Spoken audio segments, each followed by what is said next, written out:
મારા વાલા, આજે હું તમને છે ને બોઇલિંગ વોટરની બહુ મસ્ત ટિપ્સ આપવાનો છું. તો તમે જોઈ શકો છો કે આ પાણી બોઇલ થઈ રહ્યું જો. હવે ઘણા લોકો શું કરે છે, કોશિરિયું પાણી ગરમ કરીને પીવે છે. તો મારા વાલા, જો તમે કોશિરિયું પાણી ગરમ કરીને પીતા હોય ને તો થોડા સાવચેત થઈ જજો. કારણ કે જ્યારે કોશિરિયું પાણી તમે જ્યારે પીવો છો એટલે મીન્સ આવા જ્યારે બબલ નથી આવવા દેતા તમારા પાણીમાં, અને એ જ ગરમ પાણી તમે પીવો છો ને તો એ પાણી તમારું છે ને સ્ટમક અપસેટ કરે છે. અને જો તમને મારો વિશ્વાસ ન આવતો ને તો એવું પાણી થોડા દિવસ પીને જોજો. તમને સાચું કહું, ટોયલેટ બી ખુલ્લાસીને નહીં થાય ને પ્લસ તમને પેટમાં ગડબડ લાગશે. તો મારા વાલા, તમારે જો ગરમ પાણી પીવું હોય ને તો ગરમ પાણીમાં આ રીતે બબલ થવા દેજો અને પછી જ એને ગ્લાસમાં કાઢીને થોડું કોશિરિયું થાય ને પછી એ પાણી પીવાનું રાખજો.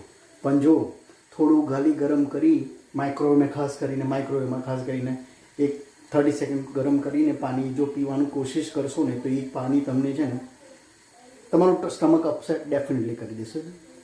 ગમે તો કરજો ફોલો, ના ગમે તો કશો વાંધો નહીં. બાકી હું તો આ રીતે પાણી પીઉં છું, ગરમ પ્રોપર કરીને. જય શ્રી કૃષ્ણ.